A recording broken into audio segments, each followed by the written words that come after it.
my computer, not the cloud. All right, we are recording. So hello, everybody. This is Informasia for August, number 8. For August, it's August 15th, 2022. Our guest today is longtime supporter of Informasia and former speaker. He gave a talk, I think, in October in 2020. And in our first beginnings, our nascent beginnings. So, but today he's going to follow up with a same subject, but on a different platform. And the self-publishing is what we are going to learn about tonight. Ian is located down in Kee-tah-kew-shoo. And with that, Ian, if you would like to begin, please go ahead. Well, thank you, Patricia. Good evening, everyone, and good to see you. I'm going to try and share my screen right away. So let's see if we can do that. Okay, can you see That's good. PowerPoint? Yeah, good. Yeah. All right, so my experiences with self-publishing from 2004 to 2022. Ian, yeah, can you make this full screen? Full screen. Yeah, so we don't see. Okay. View. Oh, sorry. Enter full screen. Enter full screen. It was down at the bottom of the menu. Oh, the menu. Now you're getting me lost. Just a minute. Slideshow, I think. Play slideshow. A slideshow. I know I've done it many times, but I'm trying to find it. It's Look at slideshow in the menu. enter full screen. Right. There it is. There it is. Go down. Okay. Are we all right now? Apart from whoever's yelling in the background. It's not on full screen. The top row. Full screen. I think it's Second now from on the the right. microphone. Just a minute. File. This is PowerPoint you want me to? You go to the bottom, the one that looks like at the bottom, one of those grey icons. Yep. Got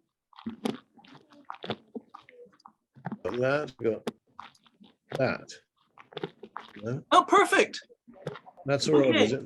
All right. I'm sorry to interrupt right at the beginning. Go right ahead now. Okay, so talk outline, how and why I started self-publishing with Lulu.com, self-publishing with Amazon KDP, points to note, pros and cons, and concluding remarks. Okay, so how and why I started self-publishing. Early experiences with conventional publishing, of course, everybody gets it, but rejection and coping with rejection, publishers as gatekeepers. Sometimes there might be an acceptance, which you can rejoice over. And then the question arises, whose book is it actually? If you have to make compromises with the publisher, academic freedom, etc. And also there's the matter of control of the cover design, price, formats, inventory, and sometimes even title. I mean, I don't know what people's experience might be, but sometimes the publisher wants to actually rename the book or whatever. Of course, it happened to Ernest Sato himself with A Diplomat in Japan, which I don't think was the title he chose. I'm not sure what title he did choose, mind you, but I'm pretty sure he would not have chosen A Diplomat in Japan. Okay, and then income, usually zero for an academic book, of course. And then traditional self-publishing is very expensive for the author. Print on demand, POD, reduces the cost considerably and waste paper also, and it saves trees. So I guess everyone's, oops, sorry, before we go on, I'm hoping everyone's familiar with print on demand. So, you might want to define that. Yes, I'm about to. In other words, a book is only printed when it is ordered, basically. You don't have a great stock of books, either in your home or somewhere else in some warehouse. This makes a lot more sense in terms of saving paper, I think. Okay, so let's move on. My first book was not self-published. It was this one, The Diaries and Letters of Sir Ernest Mason Sato. And it was published by Edwin Mellon Press of Lampeter, Wales in 1998, but they also have offices in US and Canada. So it's actually, quote, it's a small operation, but it's an international publisher. There was no editing of the content by the publisher. I just submitted a so-called camera-ready copy, which was what they asked me to do. So basically, you print it all out and you make sure that it's exactly what you would like to see in the final book. Once you've done that, you can send all the paper to the publisher. And they presumably, I don't think they use a camera, but they would have scanned it, I suppose. So that was common at the time, I think, technology. And then I have published with Edition Synapse of Tokyo and Eureka Press of Kyoto, which is actually the same person. This very nice man in Tokyo, Japanese man, and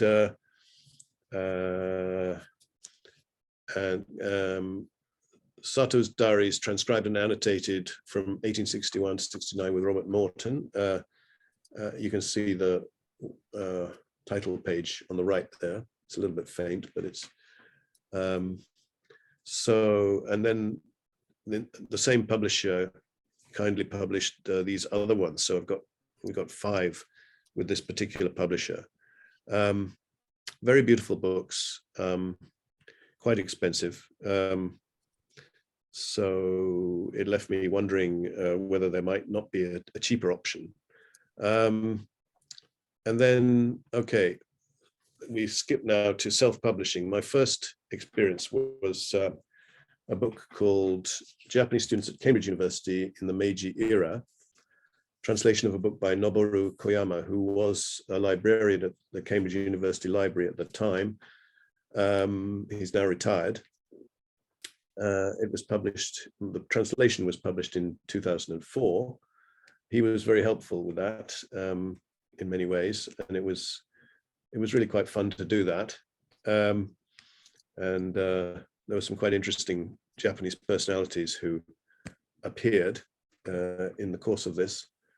So I learned quite a lot from doing the translation. And the thing is, with self-publishing, you can sort of, up to a point, you can choose what you want to translate. I mean, obviously, you're going to need to get permission from the author.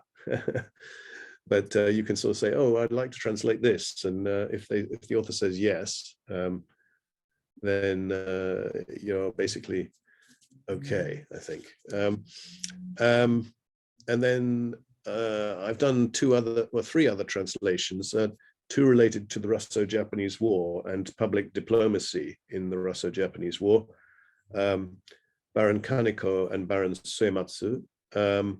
Kaneko was Harvard educated, and so he was sent to the US to represent Japan's case in the Russo-Japanese War, and also to meet his old friend, President Roosevelt, because the Japanese knew from the beginning that they were pretty sure that the US would have to be the mediator in any peace at the end of the war.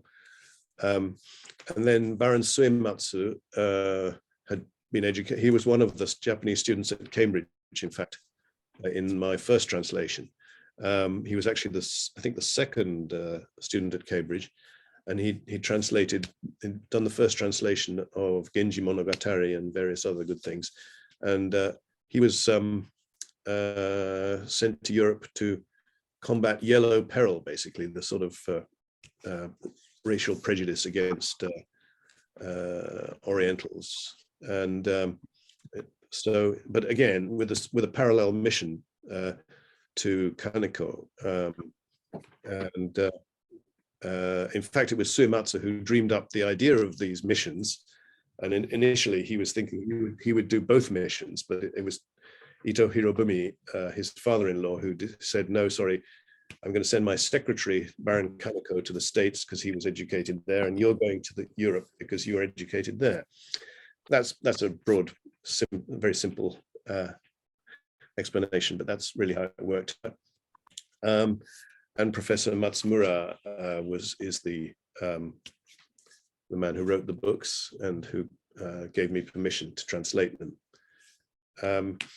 And then I did a book about Waseda University rugby by the then coach Katsuyuki Kiyomiya, who's now back in the JRFU, I understand, having been out for a while.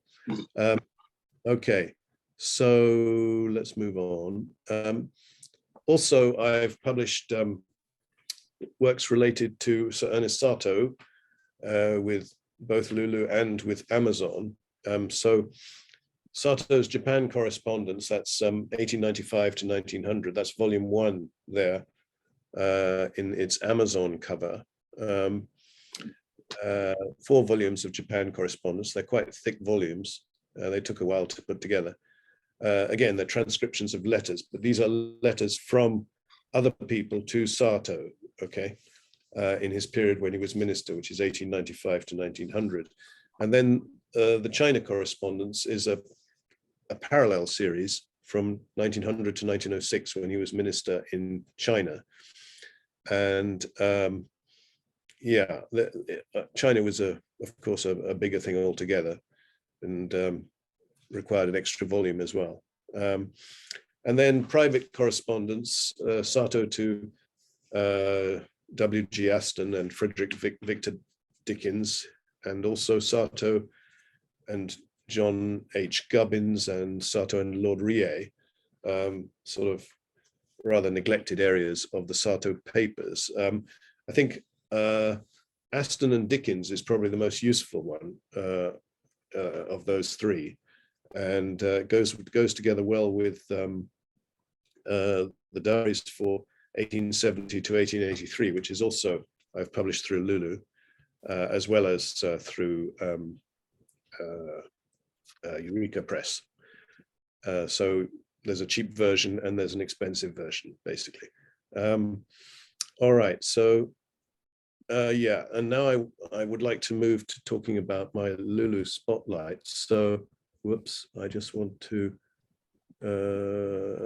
change to, hang on, I need to find the right thing to access. Yeah, okay. Now I need to share this one. Okay. So here's my Lulu spotlight, I think they call it. At one point I think it was called a bookstore. Yeah, it's still called a spotlight. They sometimes change these names to suit themselves, I think. Doesn't suit me very much for them to change it all the time. But okay, so first of all, about me, and I introduce myself here. A little bit of a tinselly effect there. It was my last flight back from Tokyo to Kee-tah-kew-shoo in about, when would that be? 2019, I think. And I just jazzed it up with these, I don't know, little twinkly lights. Fooling around, really. Yeah, I explain who I am, what I've been doing. Been a LuluCom author since 2004.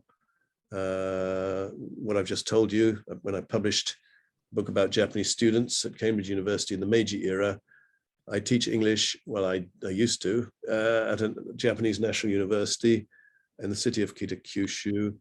Yeah, I've been a professor emeritus since April 2020. Yeah, and then about Ernest Sato. Most of my books are Sato's edited diaries and letters. I've also done 4 Japanese to English translations, which I've just mentioned to you. And then Baron Suematsu and so on. And then I've got a couple of personal ones in that my maternal grandfather, Alexander MacDonald, wrote a couple of books. One was trout fishing in Chilean rivers, since he lived there for most of his life after the First World War, when he was subjected to a gas attack in France. Okay, so I don't think Patricia wants me to dwell too much on this. You want the nuts and bolts, right, Patricia? I think that's what we're all here for. Okay, We're completely impressed by all of We'll this. just whiz through this and just, just to show that it's there, as it were. Okay, so there's a few more books uploaded in ebook format and paperback. With Lulu, I've not done hardcovers. I think it's possible to do hardcovers, but I think one of the issues there is you can't get a free ISBN for it, which you can with Amazon. Okay, so but let's take a look at well, the inside of this. This is the outside, what everybody would see, what I've just shown you. And this is kind of inside it, behind the veil, I suppose. And this is my projects, okay? So this is as a creator, they call us creators. You create from here. And for example, let's see. There we are. So I'm going to delete this one. I don't want, deleting a project is permanent. I don't need that. That was from yesterday, Patricia, I think.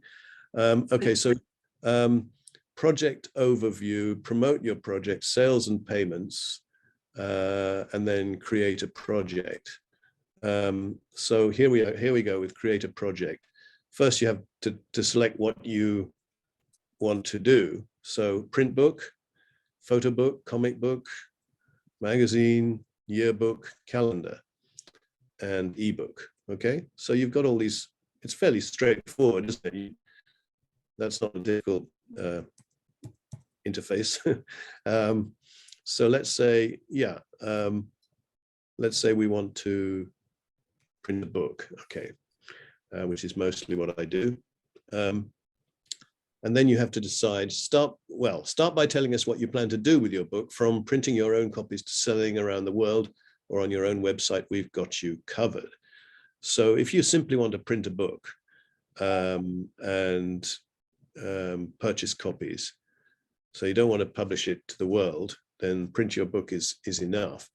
If you want to publish your book, why can't I select that? That's strange. It's not letting me select it. Oh, how strange. Oh, okay, now it is. Okay, so you've got Lulu Bookstore. Sell your book on the Lulu Bookstore, which we've just seen, the Lulu Bookstore. Lulu Direct I don't use. Sell your book on your website or e-commerce store. And then global distribution, that's the one, really. Sell your book through 40,000 plus global retailers using Lulu's distribution service. Please note a title page, copyright page, and ISBN are required. Lulu will provide you with an ISBN free of charge if you wish. I think it's also possible to buy ISBNs in blocks of 10, though I have never done that because I've always used the Lulu ones. And global distribution does work. I mean, because from here, for example, I can get Lulu books onto Amazon. So yeah, global distribution makes your book available through Amazon, the Ingram catalog, and a variety of ebook retailers. Review the following articles for more information, okay? So really, it's a matter of just reading through the stuff and taking it in, but it's not, as they say, rocket science. And then you write in your project title, select a language and a category. So category, you've got all kinds of categories, really, as you could see. Excuse me. And then we jump, I think the next one is going to copyright. So I think we can go from this point here. Okay, so copyright and contributor information, title, subtitle, edition, if you want. What's an edition statement? I've no idea. Never heard of that before. Oh. That's new to me. Contributors. add the name and role for each contributor on this book. So in my case, for example, if when I transcribe diaries, I normally get some distinguished academic to write a foreword or preface. And so I would be, I'd be the author, and then he would write, then we've got various roles, I think, here. Yeah, preface by, there we are. I would use that one, or introduction by, or forward by. And I'm still struggling with the difference between can somebody perhaps enlighten on the difference between introduction, preface, and forward, because it goes around in my head all the time. Anyway, okay, so and then it says select the copyright license that best suits your work. So I normally just go for the standard copyright license with the copyright holder name and year. These are optional, apparently. I don't know why they're optional, but and then the ISBN, International Standard Book Number, unique identifier for your book. If you select global distribution, an ISBN is required. And then here we are, the free ISBN. You can have it assigned, a free one assigned to you. Once you publish your book and approve a proof copy, the ISBN will be assigned to this book indefinitely. If your book is not published, the ISBN is reserved for 6 months, okay? So that's easy enough. Get a free ISBN, and you just make sure it's in the front pages of the book. As I said, I don't have my own ISBN ever, but designing, this is where it gets quite interesting. First of all, the interior file is basically the contents of your book. So you put it all together as a PDF. As you can see, you could do up to 800 pages. So you can have pretty big books. I've never tried that much. I think my biggest book is probably 550 pages or something like that. It was one of the translations, Baron Kaneko and the Russo-Japanese War was that, I think. And then, so you upload your PDF and then select the color and paper for your interior and the binding and finish. Book size, page count, you have to, I think they appear automatically. If you want to change these, please upload a revised PDF. Yeah, okay. Interior color, you can have black and white premium, standard, color premium, or color standard. So if you're going for a photo book or something, photo album, I suppose, you'd want color. I never do though. Paper type, well, you've got 3 options there. Currently not available because we haven't selected anything. Book binding, yeah. I normally try to publish in paperback first and then possibly hardcover, but not with Lulu normally, as I said, because they don't seem to provide ISBNs for hardcovers unless they've changed that since I last used it. Okay, cover finish, glossy or matte, and then they will calculate print cost for you, which will give you, the basic cost of your project, which is surprisingly cheap in many cases. And then design your cover. Well, you can upload your own cover, or you can use the Lulu template. I normally use the Lulu template. So for example, the first one, the Japanese students at Cambridge University with that orange and white cover, which I find is fairly memorable in itself. Well, that one was a standard Lulu cover, actually. So you'll probably find other books from lulu.com which also have that cover, but I'm certainly not aware of them. So it doesn't seem to, it hasn't impeded or affected sales in any negative way. Book preview, use this preview window to see how your book will look. Okay, review the margins, bleed and fold areas. Next is, once you've done all that, you've got the book details. So, okay, the book description. contributor notes, table of contents, which is optional. And then the Lulu bookstore category. So you've got all those we had before. Reference, law, home and garden, engineering, whatever you like. This I don't really know. BISAC, B-I-S-A-C, main category, no idea. But somebody may know that I don't know that. But and keywords, of course. Keywords are useful because they help people to find your book if they, searching on keywords. Help readers find your book by assigning an audience. Well, there you are. There's various. I would probably go for professional and scholarly there for most of my books. Explicit content, well, not for me, but there we are. Pricing and payees. Use our calculator to set a price to see the revenue amounts. So you've got set price, list price. Okay, so I think if we can't do it because we haven't put any information in at all. So they don't, obviously they don't know a basic cost either. So set payees, that will be you if you're a member of Lulu and you've told them your bank details, or they got me into PayPal actually in 2004. And I'm rather pleased they did because it's quite handy, I find. And I get my revenue through PayPal. It's nothing to give up your day job for, but it's nice once a month you see a little bit of something come into your PayPal account. Some steps are incomplete, yes, of course, because we haven't put anything in, and the review, and then there's a review page. So that's basically the Lulu platform, which they've made pretty straightforward, I think.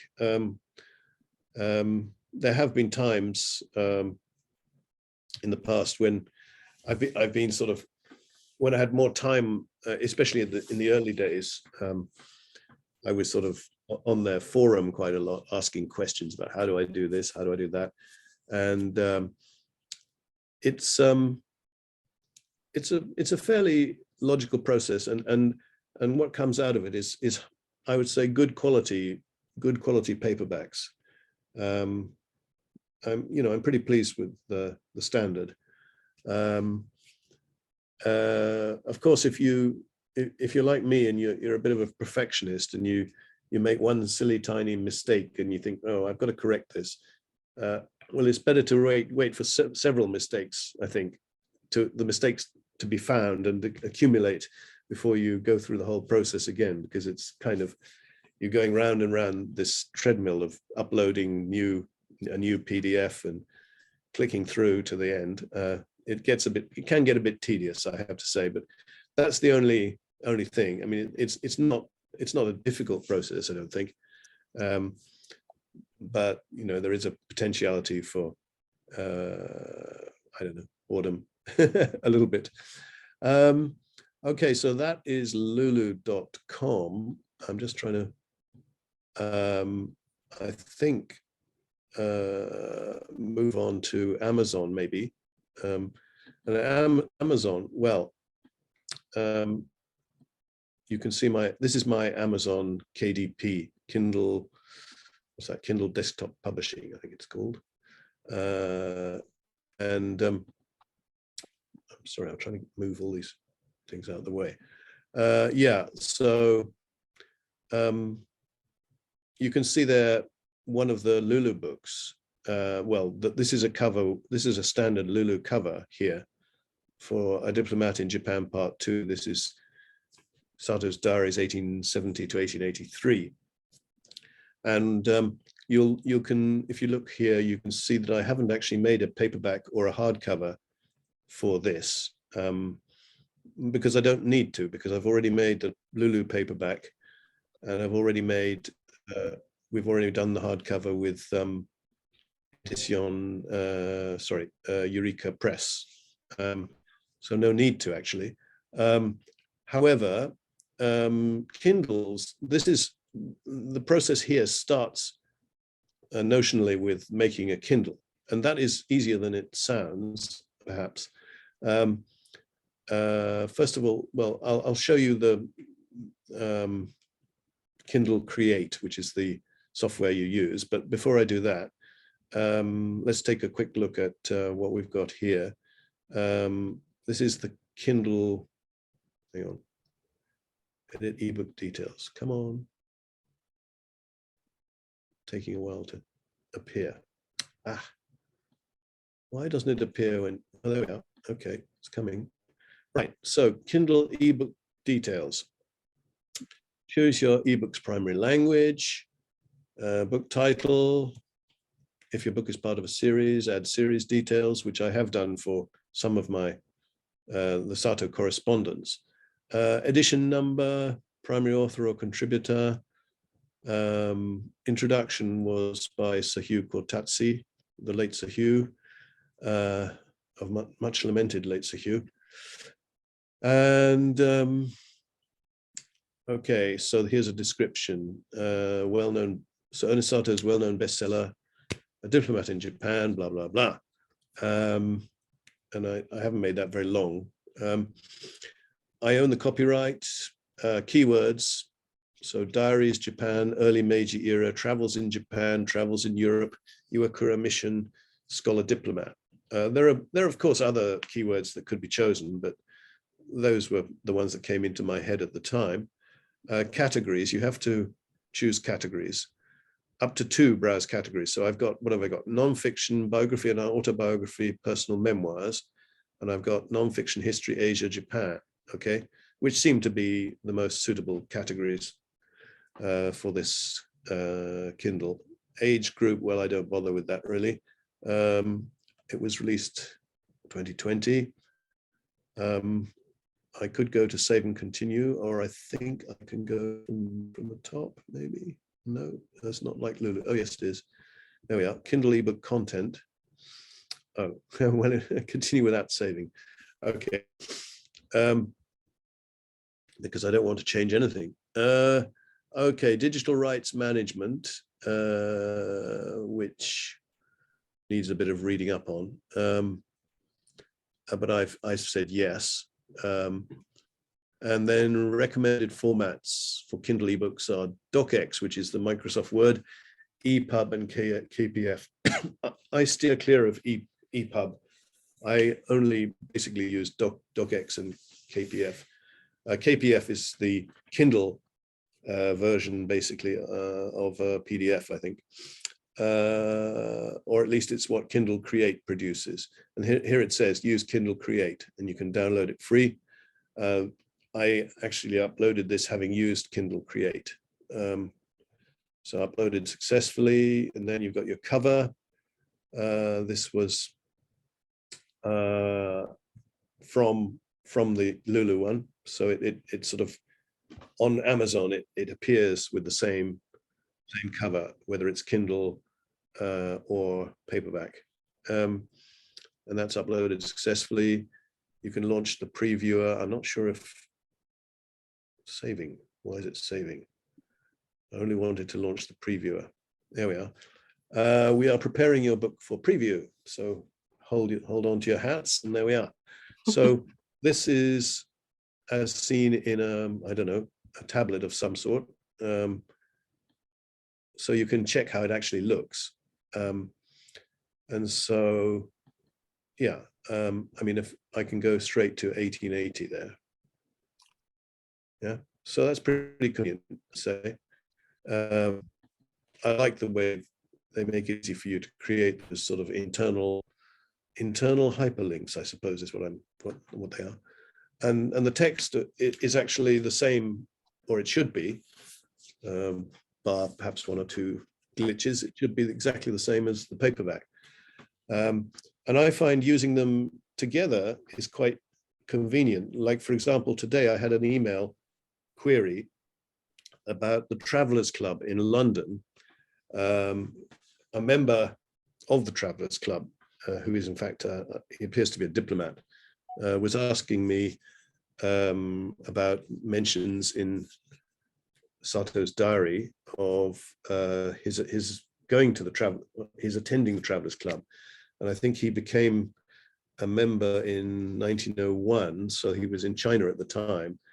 And then I was able, using my Kindle, I was able to search on the word travelers, and I picked up quite a lot of references to him going to the travelers and talking with this person and that person.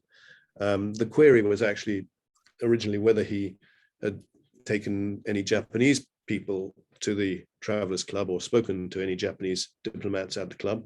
For example, Suematsu Kensho was at the club, was a member of the club from 1904, but that doesn't quite chime with Sato in 1903. At any rate, I was able to sort of put it all together, rudimentary, well, up to 1910 I searched.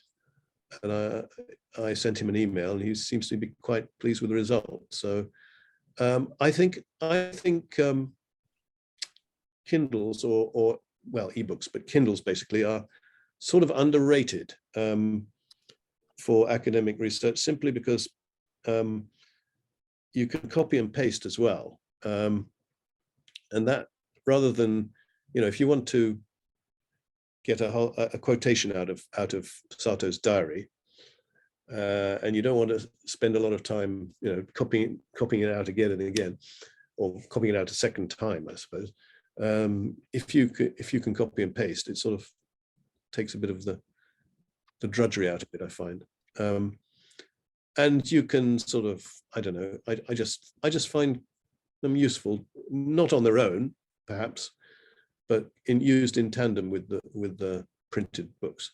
Now I need to get back to wherever I was before. Just a minute, go back.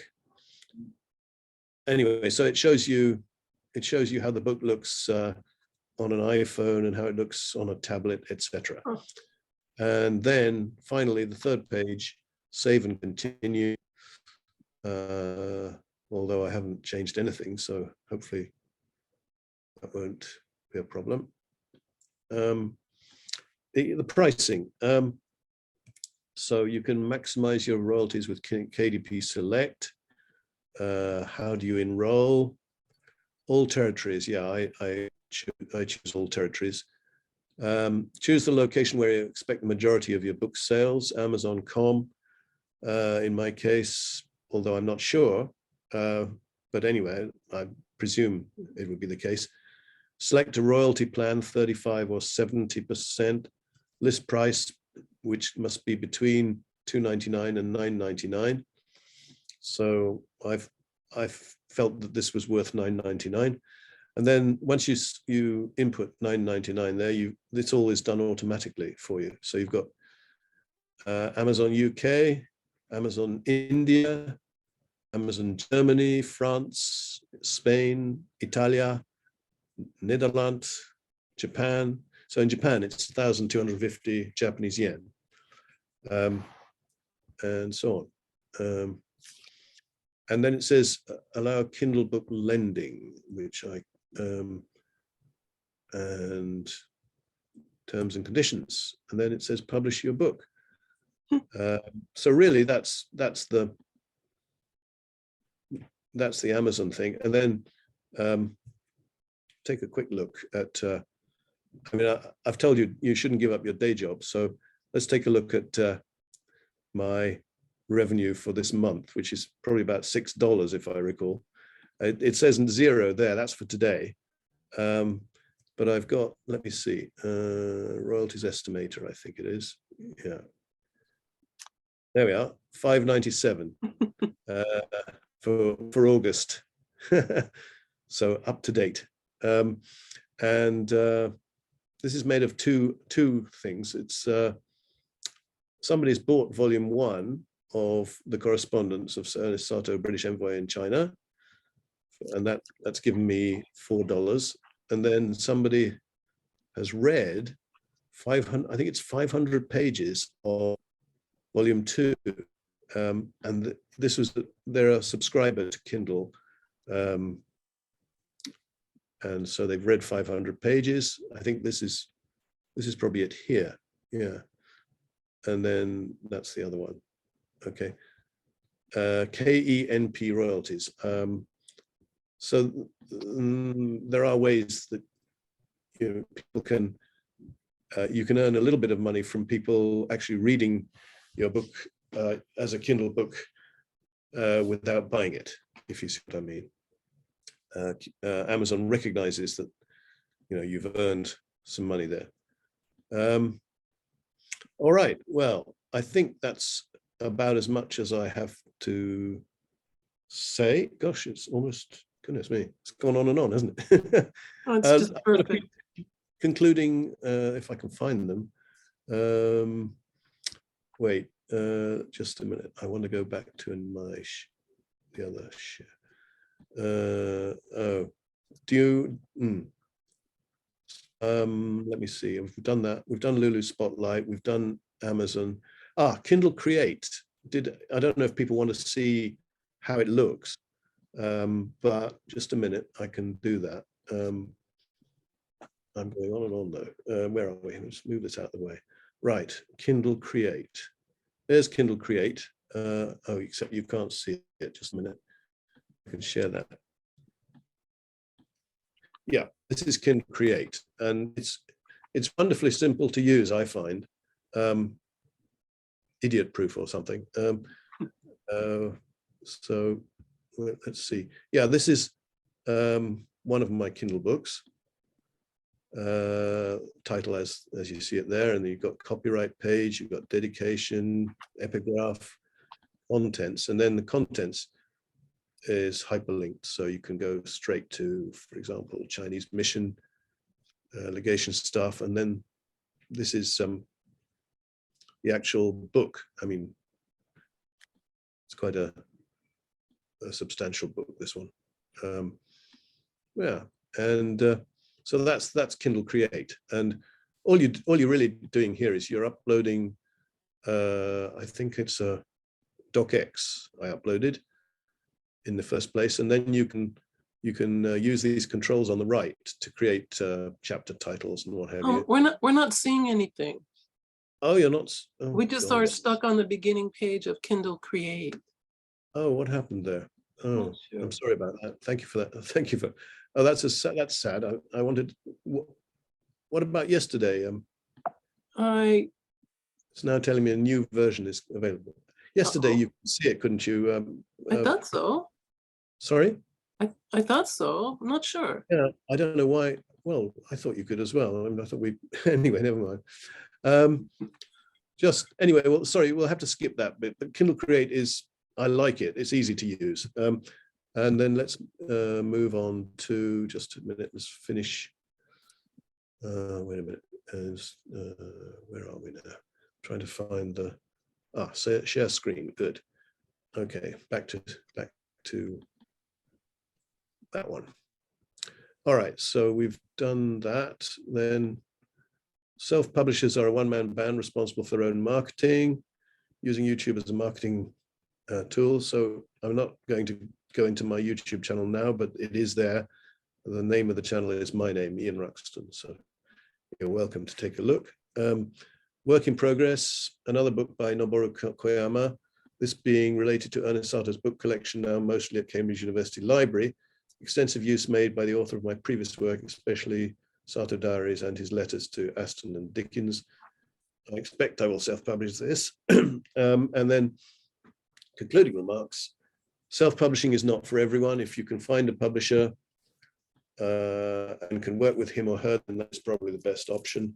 Reputation of publisher to consider, well-known, strong in the field, etc. Publishers will not edit your content, only format your book to their specifications. So in that sense, they're not much different to self-publishing. They may design the cover and even decide the title of the book if you let them.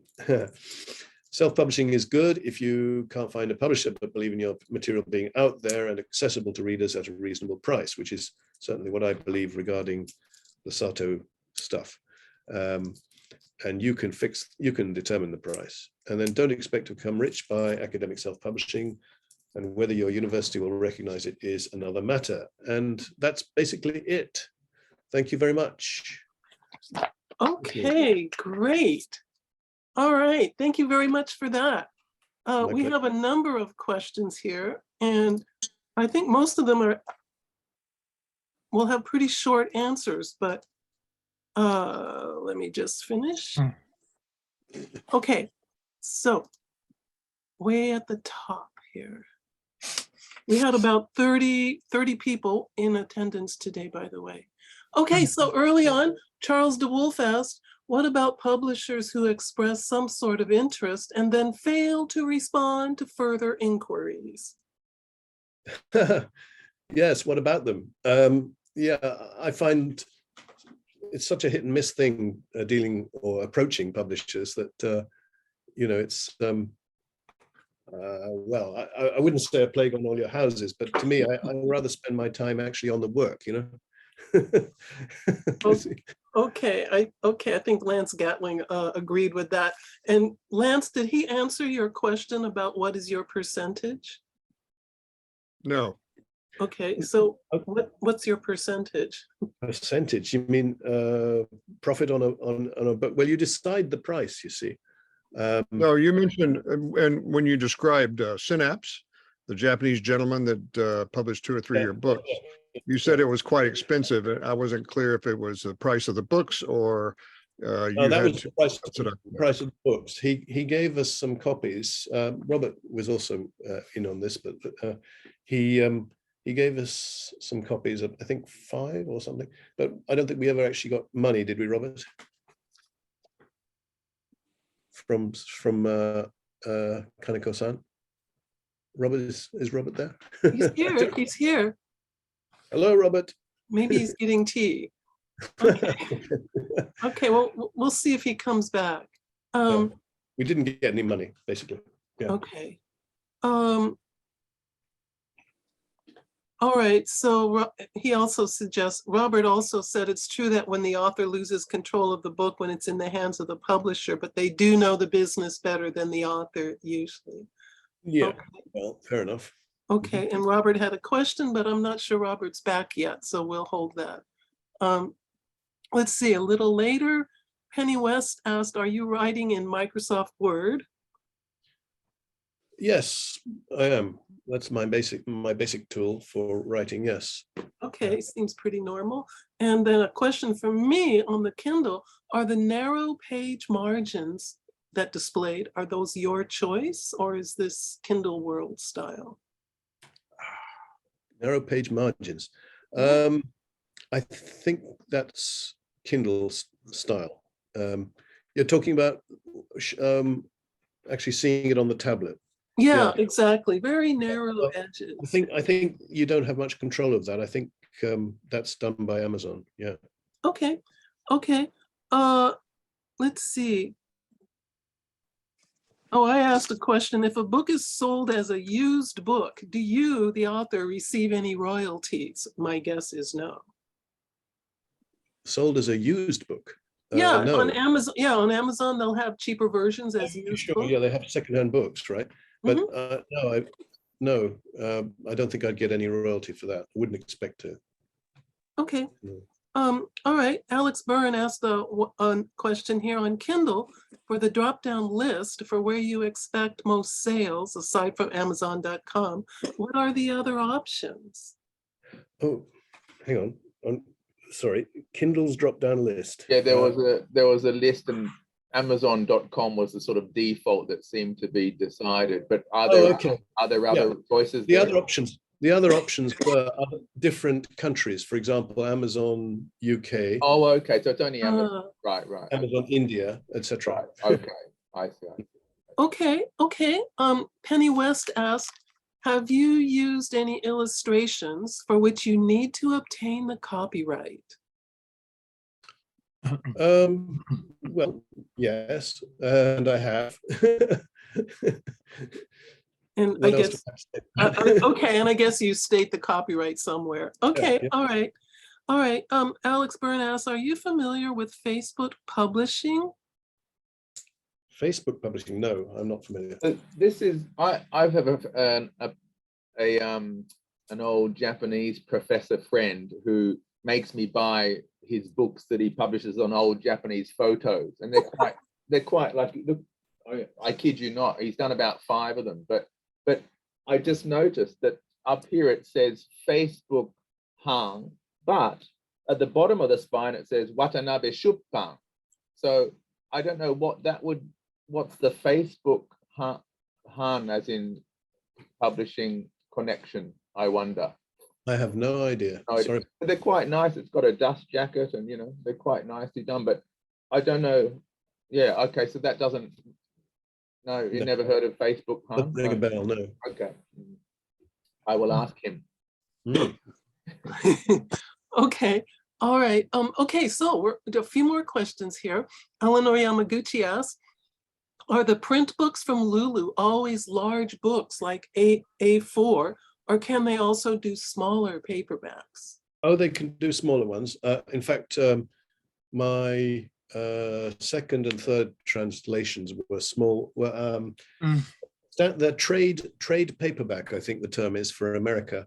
I forget what the exact measurement is, but they're certainly smaller than that large one. Yeah.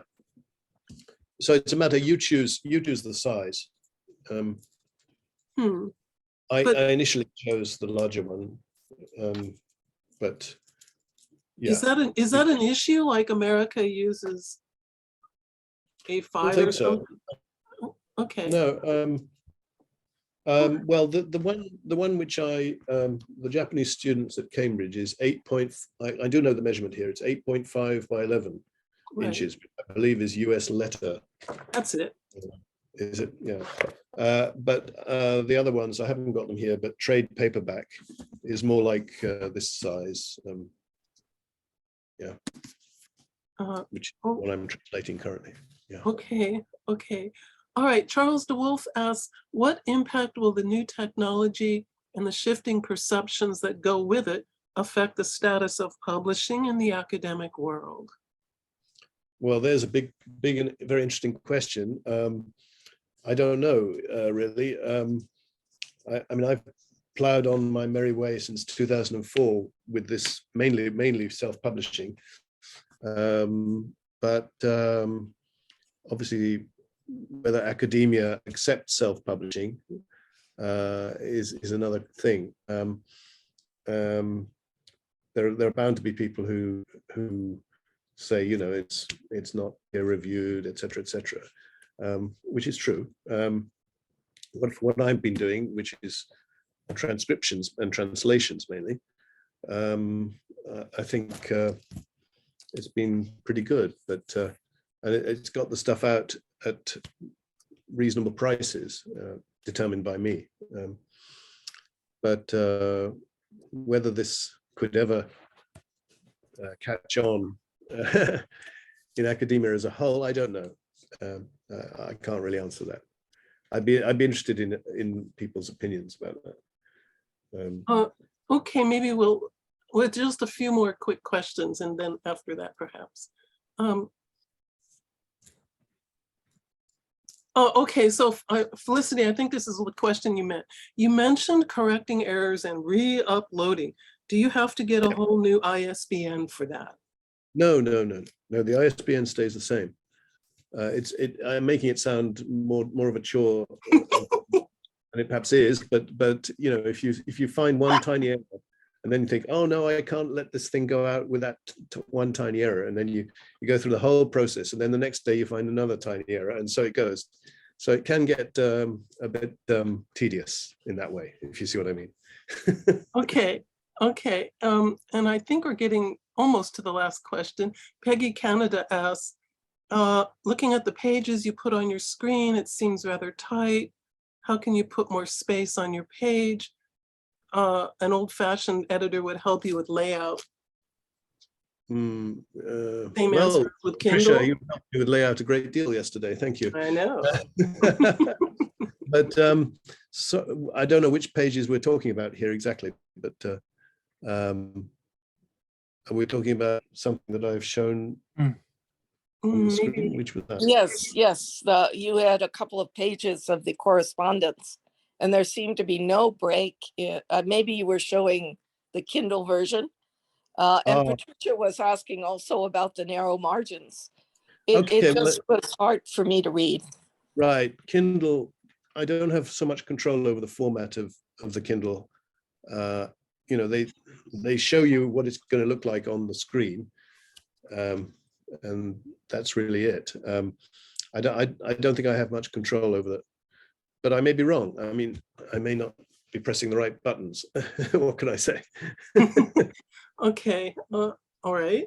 Okay, this might be the last one. Felicity Greenland says, how are those publishers, as opposed to conventional publishing houses, perceived by libraries and on your CV?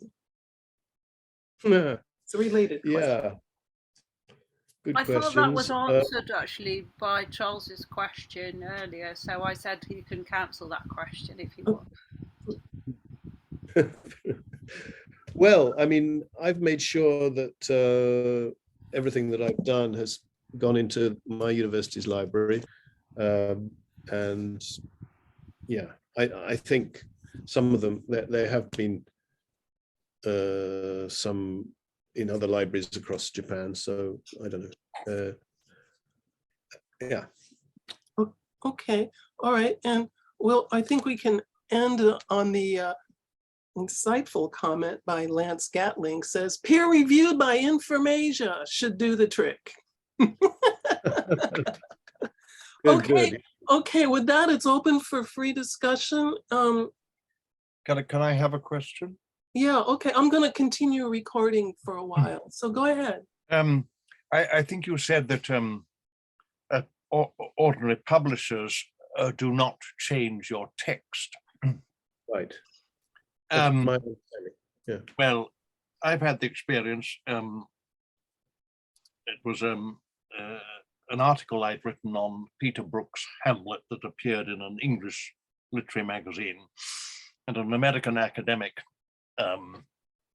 publisher wanted to publish it, and it got rewritten, and I was made I was made to look sort of semi-literate at points, and it struck me as quite extraordinary, and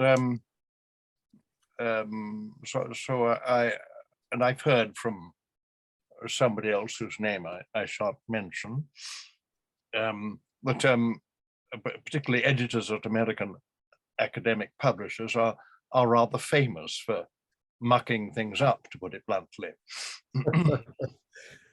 Interesting. Yeah. Yes, well, That's the man, Charles. I guess we've had different experiences. Tim's right. Yeah, that can be very annoying. I had it once, only once. It was a short article I wrote, and somebody changed something which made it look as if I didn't know London. You know, I think it was the London Borough of Brentford or something, where I'd written Brent and they'd changed it. Oh, Brenton, which doesn't exist, and I'd written the London Borough of Brent and they wrote the London Borough of Brenton. Oh. So it made me look a complete ignoramus. So I quite understand, Tim, what you're saying. Well, yeah. You know, Robert Morton appears to have stepped away, but let me ask his question. I'm here. Oh, you are here. Okay, great. I did have to do something, but I'm back. That's okay. All right, great. Well, here's your question. You say, I'm interested in whether it's best to publish ebooks or hard copy. I think if they're reference books, usually ebooks are more convenient because users can find things quickly using word searches. I do agree that word searches, as I tried to explain with the example I gave of the inquiry that I had today, I find word searches extremely useful. I mean, I would not be able to spend the time, you know, plowing through the Sato's diaries looking for the word travelers. On the other hand, you know, just plug it into the ebook, it comes out, you know, straight away. So in that sense, I think it's pretty valuable. I think, you know, ebooks have their place, is what I would say. And admittedly, a lot of people don't like reading from screens, and I understand that myself. But I suppose they are, you know, another tool that we can use in our research. So I quite welcome them, really. May I give an example? Yes. I looked for the word nostalgia in the Italian translation of The Tale of Genji. And if I'd done that the conventional way, I would have spent 30 years doing it. Right? And and the drawback is you can't show off your knowledge anymore because anybody can do it. I see. Yes, that's a good point. Yeah. Okay, all right. Mark Rosa just came up with a question. This is a really good one here. Just thought of a question. If you are self-publishing something with a custom font of your own creation with characters that don't have Unicode code points, would you have to convert it to graphics yourself for a Kindle version? How interesting. It's a good question. I'm afraid I have no idea of the answer. Sorry. You'd have to try. My approach to these things is try it, and if it doesn't work, you'll know the answer. Oh, okay, that's fair enough. Thank you very much. Sorry, it's got a good answer. Ian. All Yep. right. Can I ask? Ian, Can I Lance ask? Gatling. Oh, sorry. Somebody else. Go. Lance Gatling. You mentioned translating some books published by Japanese academics. Were those books, did they all have the rights to those books, or did you have to go to their publishers to secure the rights? The man in question, they had the rights. They had the rights. At least Thank that's you. my understanding, and I haven't been followed up on this. So I'm assuming that was the case. I mean, yeah, I think it wasn't a problem. Although perhaps, if they tell you, well, you should go to the publisher, then of course you should. But if they're not telling you that, and they're saying it's okay to do it, I was sort of taking it from them that they were. And there hasn't been a comeback. So, yeah. Ian, with some of your books are print on demand then, are they? Lulu.com is all print on demand. In fact, so is the Amazon, yeah. So if I order a book from you and then it's printed in where and then sent to me, and how long does it all take? I want. Okay. Well, I think Lulu.com, as far as Japan is concerned, they don't have a local printer, but I believe Australia is one. At least I've had a few books from Australia. And as far as Amazon is concerned, I think they do it in the States, but and it takes a couple of weeks, I guess, or something. Yeah. Okay. May I just say something about print on demand? I think that there must be economy of scale in printing 1,000 books rather than just printing them one by one. I mean, obviously it's more efficient because you don't waste them if you don't sell them. But how expensive is it to have to do print on demand? Well, on these platforms, they give you the base cost. They tell you the base cost, and Lulu tells you, the base cost is such, and then, from that you can decide the price, obviously. But so they obviously know what printing one of these things will cost. I can only assume.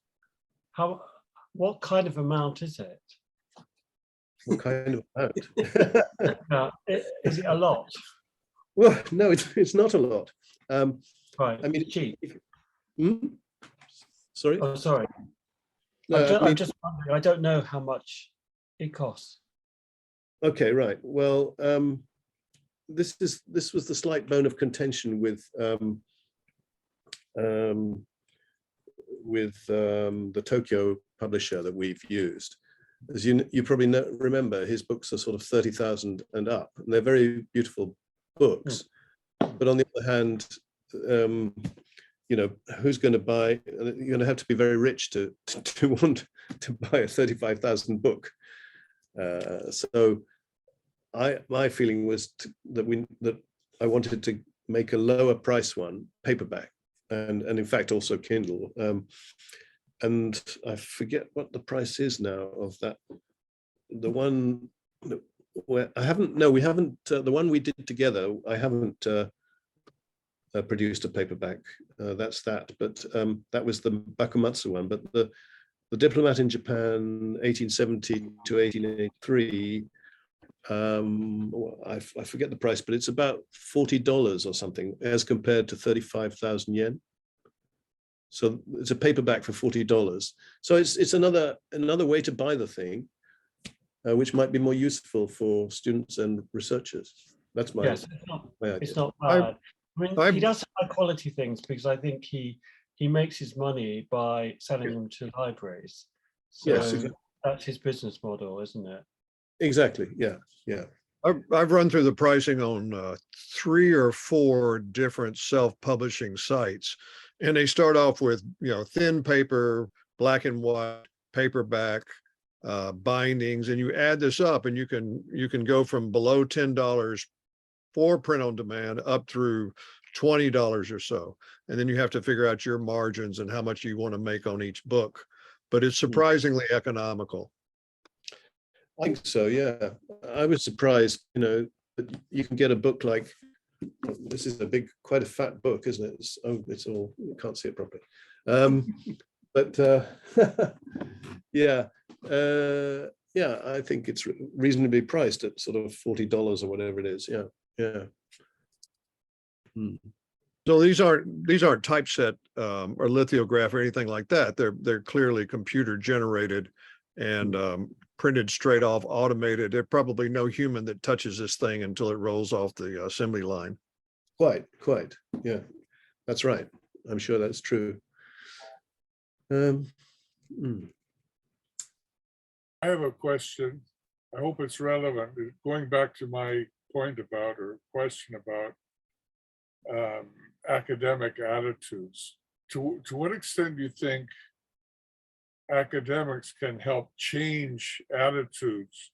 I mean, you and I are both retired and we do what we want, not because we're desperate to get tenure. We've already done that, right? But there are a lot of, you know, that I don't want to sound cynical, but there's a lot of irrational resistance to genuine scholarship, I think, because of these what academic games with publisher perish and refereed and peer reviewed and all of that. Yeah, quite. Yeah, it's I've just carried on doing my thing for these, you know, 18 years or whatever it is, and yeah, it's a hard one because obviously, yes, publish or perish is the case for academics. On the other hand, lack of peer review means that, you know, your book can be marked down as not so good and so on and so forth. It's tricky, but I don't know if the thinking can be changed unless perhaps more academics choose this kind of model and it becomes more the norm. I think you, by doing your own thing, you're contributing a lot, so that's good. Yes. Oh, thank you. Yeah. There's no Lulu University Press yet. No. On the other hand, putting it the other way, Amazon seemed to sell an awful lot of books with absolutely nothing in them. You know, literally, you know, blank books, and I don't know what that's all about. But it's a little bit, I don't know. Seems a foolish business, and doesn't. What? Sorry. I got a blank book right here from the transaction, Right. and I keep my notes about information in it. May I just kind of, I think there's probably a distinction here because I think with your books, when you're transcribing letters and diaries, there's no real need for a lot of peer review. Because you know, Sato is the one who needed the peer review. Yeah. I mean, maybe your footnotes they would want changing. whereas a book that you know, is a narrative of some kind or analysis, then I think it's incredibly valuable to have. I mean, I know everybody hates having their stuff, well, not everybody, but certainly having their stuff attacked and criticized by peer reviewers.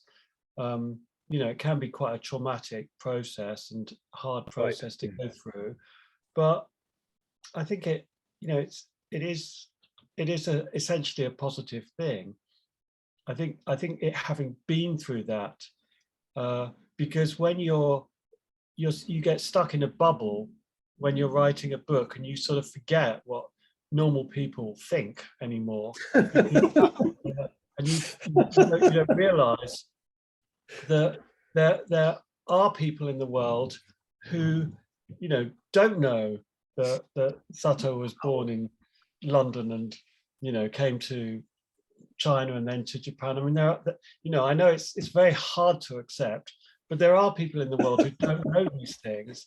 And so it's firmly entrenched in your brain. These things are it's so difficult to write as if you didn't know these things. So there's a couple of things going on with the peer reviewing process. You've got someone from outside, somewhat outside, who knows your stuff but doesn't know everything, is able to pinpoint things. You know, that this needs a bit of explanation. This is not clear, and also to point out mistakes, because you know, we all books have mistakes in them, and the peer reviewing process will just mean there's a bit slightly fewer mistakes. Very interesting. Yes, good points. Thank you, Robert. So I think there would be no need for you to have that if you're doing, and I think all academics in your books are really valuable. In the field, you know, it's made a massive difference to all other writers who are doing stuff that are at all affected by the stuff that you've done. Thank you. I think you've found the correct thing for yourself.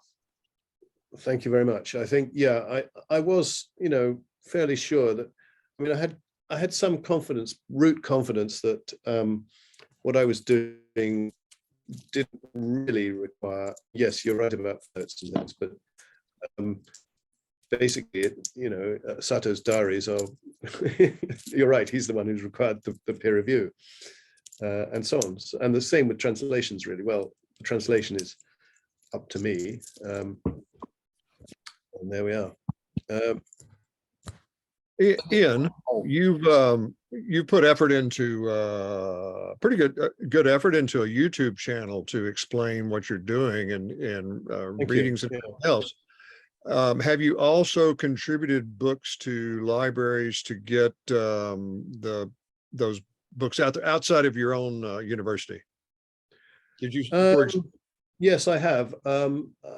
For example, I sent something to the National Diet Library recently, Sato's China correspondence, and I think I also sent that to the Library of Congress. But they've sent written back saying, "Thank you, we've received them, and we don't promise to keep them." I mean, they've got other stuff of mine, as I think you picked up previously.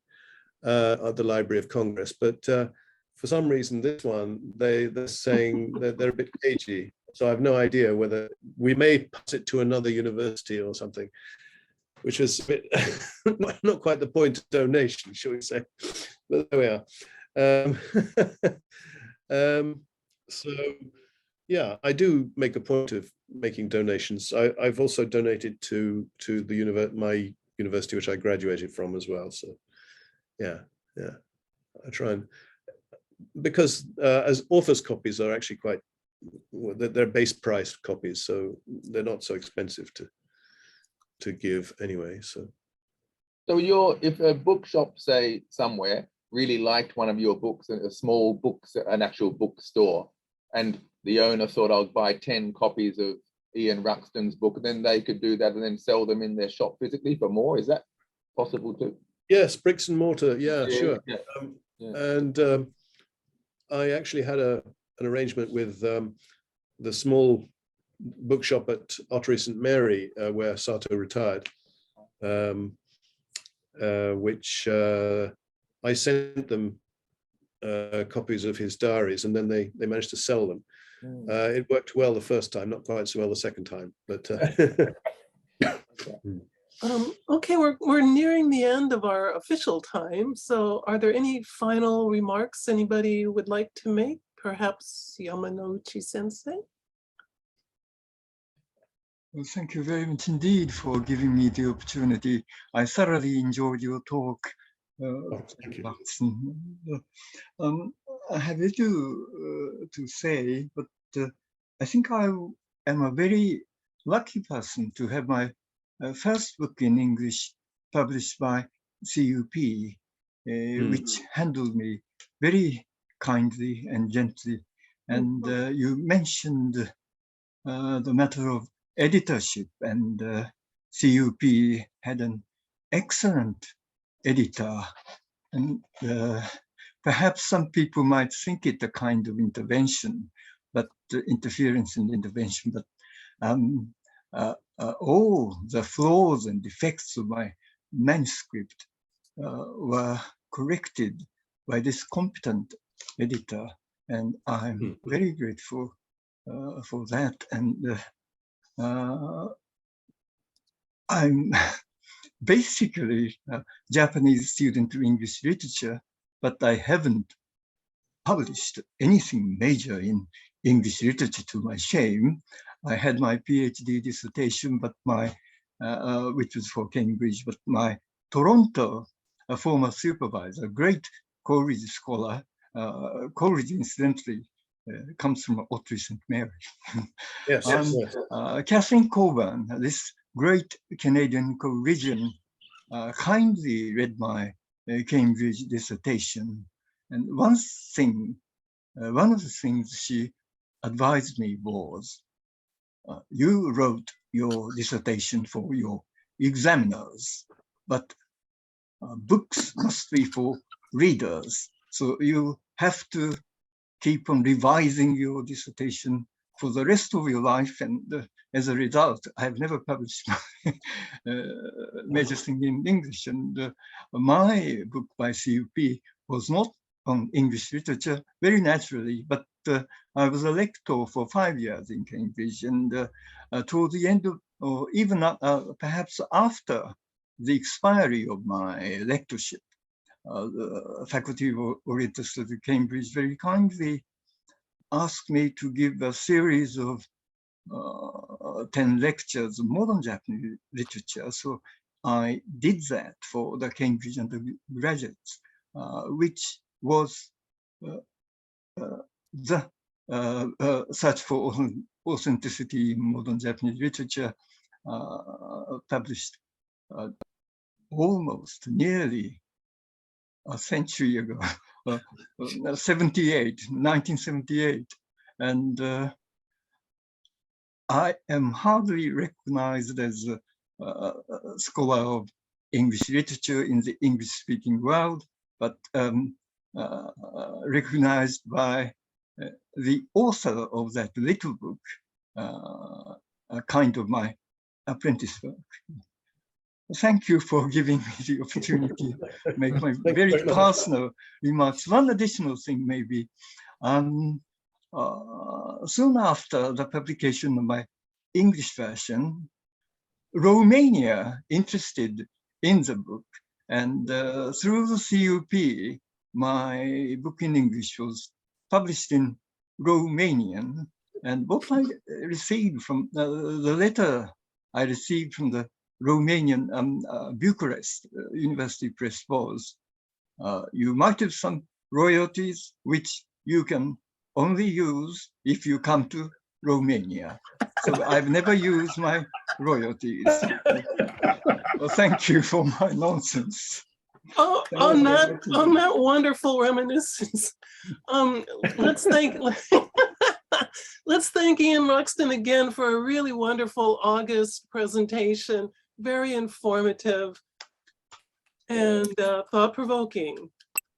Thank you, Very much. everybody. I'm going to, Thank you. Thank you, Ian. okay, I'm going to end the recording now. Thanks, everybody.